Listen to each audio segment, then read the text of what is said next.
kwenye bondi, kuna watu walinunua bondi shilingi 100 kwa shilingi 100, lakini sasa hivi kwenye soko la hisa zinauzwa mpaka shilingi 100 kwa 130, shilingi 100 kwa 140, 150. Mfano, aliwekeza shilingi milioni 10 miaka 4-5 iliyopita kwa kununua bondi kwa shilingi 100 kwa shilingi 100. Safari hii katika hiyo shilingi sei milioni 10 anaweza kaiuza kwa milioni 14, imeongezeka kwa 40%. Lakini nimeona wakati mwingine inaongezeka mpaka kwa 50%. Milioni 100 mtu anaweza kauza bondi kwa milioni 150. Maana ile milioni 50 ni ongezeko la thamani. So kwenye faida hizi za aina mbili, faida unayoipokea kila wakati na faida inaongezeka thamani, ituni usifanye kosa la kuwa muumini wa faida unayoipata kila baada ya muda fulani. Uwe muumini wa faida ya ongezeko la thamani, kwa sababu ile ni kubwa zaidi ukilinganisha na faida tunazolipwa za gawio za kila mwisho wa mwaka ama za riba za kila baada ya miezi 6. Kosa la 7 ambalo ninaloliona na ambalo tunajifunza, ambalo tunatamani tuliepuke, ni kosa la kujifanya kwamba sisi tuna uwezo wa kuwekeza katika kila kitu badala ya kuwa watu makini wa kuchagua na kuwekeza katika sehemu chache bora zenye faida. Mfano, kimwangalia huyu bwana mkubwa hapa, kabeba faida zote mpaka masifuri kayabeba, lakini angeweza kukaa chini na kuchambua na kusema hii ya sifuri naibwaga, ni bebe 25 niliangusha, hii 5 naiacha, hii 1% naiacha, 10% naiacha. Hizi faida za kwenye magunia mifuko 3 akizitupa pembeni, akabeba tu faida aliyoidondosha ya 25%. Hii 25% ni kubwa kuliko hizi nyingine. Kwa angeweza kubeba 25%, 20%, 30%. Kiangalia picha yako ya kulia, kuna kitu kimoja ambacho mara kwa mara nakiona, na hata na mimi wakati naanza kidogo safari yangu ya uwekezaji nilikifanya sana. Unajaribu kununua hisa kila kampuni, unajaribu kushiriki kwenye kila aina mfuko wa UTT, unajaribu kununua bondi za benki kuu kuanzia miaka 2, miaka 5, miaka 7, miaka 10, miaka 15, miaka 20, miaka 25. Nataka uwe na kila aina ya uwekezaji ama bidhaa katika kifurushi chako. Ile sio jambo zuri. Kwa nini? Hakuna mtu aliyefanikiwa kuwa tajiri kwa kutapanya na kutawanya mwanzoni. The principle of diversification works well once umesha build up your asset base ya aina fulani, halafu ile ndio inakutoa kuanzisha kitega uchumi cha pili, halafu unaenda kitega uchumi cha 3, cha 4, cha 5, cha 6, cha 7, cha 8. Ni kama mtu anayekata mti. Angalia mtu anayejaribu kupiga kila sehemu kuangusha mti, hawezi kuuangusha kwa sababu anatapanya nguvu zake kila mahali. Angalia yule ambaye wa upande wa kulia anaweka nguvu nyingi sehemu moja, uwezekano wa kutoboa ni mkubwa. Lakini changamoto ya 8 ambayo naiona mimi ni kielele cha nisipitwe, ama ile hali ya kuhakikisha kwamba ninashiriki kwenye kila kitega uchumi kwa sababu tu ya hofu. Kwa Kiingereza wanaita fear of missing out, FOMO.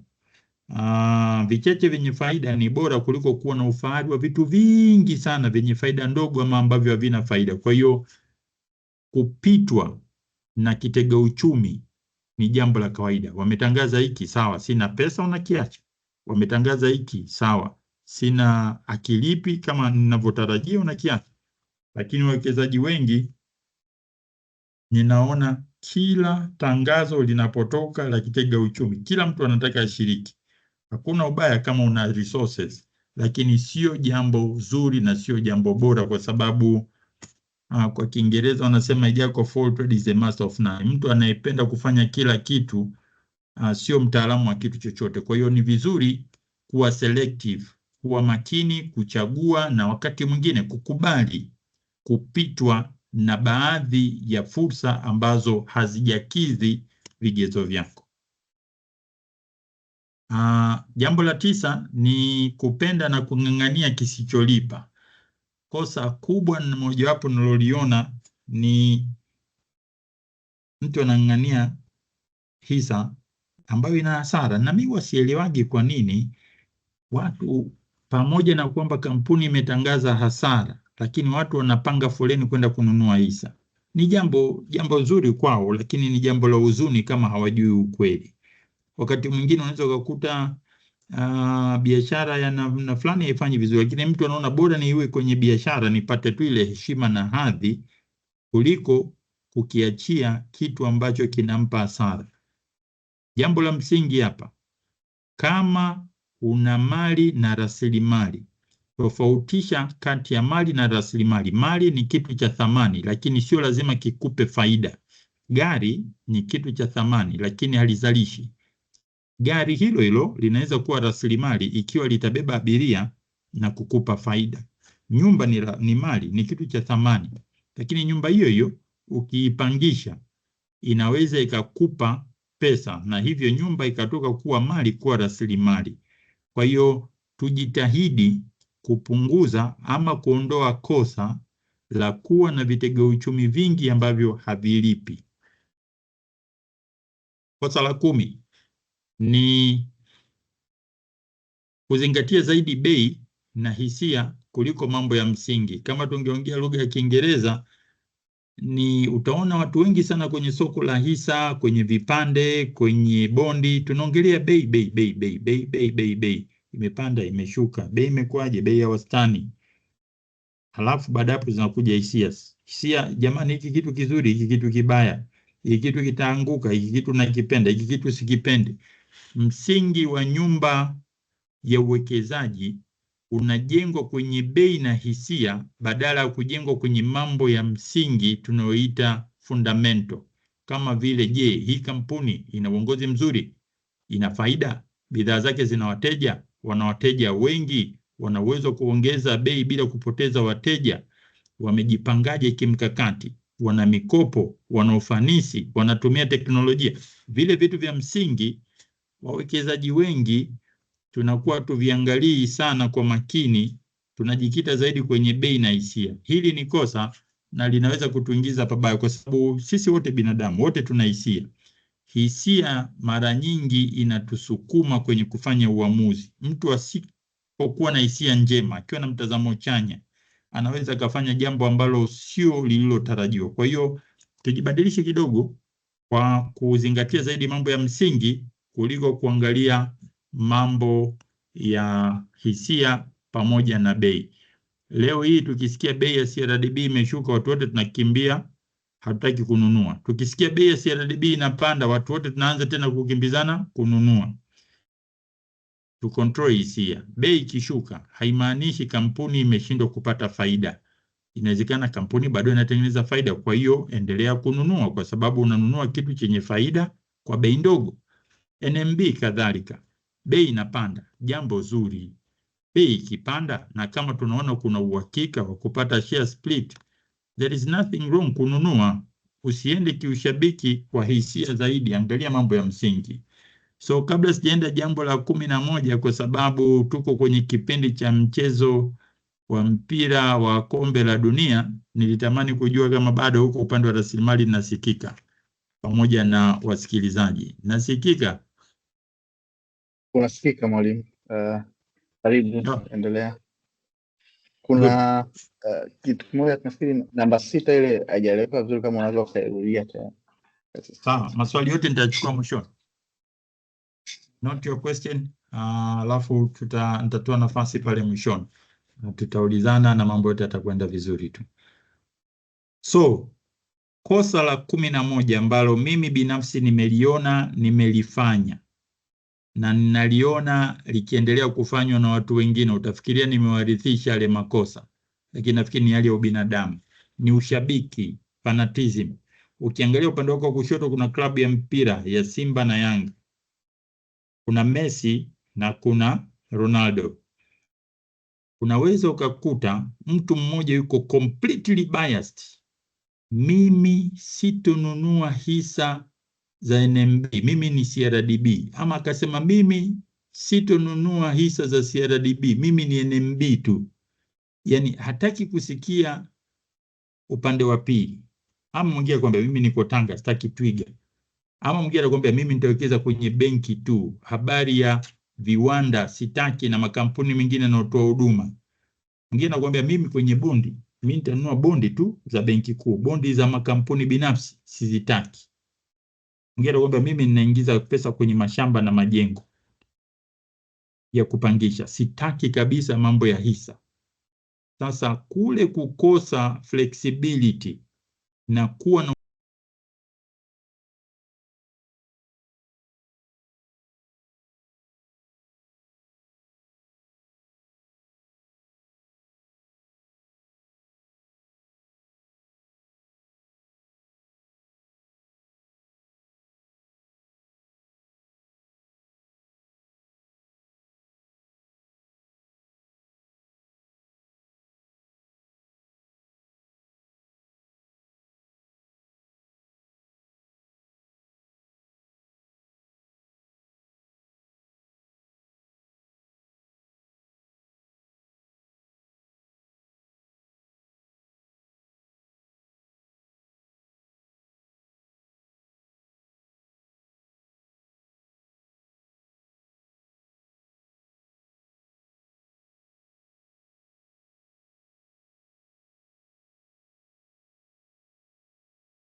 banda bovu hivi, ukiliangalia ujumba bovu kwa nje, lakini yamemeza samaki, ni kama samaki aliyemeza kitu cha thamani sana. Kwa hiyo achana na ushabiki, be objective, be flexible, usiangalie sana gari gani linalokubeba kukufikisha kule unakotaka kwenda, mradi ni gari zuri, imara, lenye uwezo wa kukufikisha, nenda nalo bila kujali kwamba limepigwa rangi ya Simba au rangi ya Yanga. Kosa la 12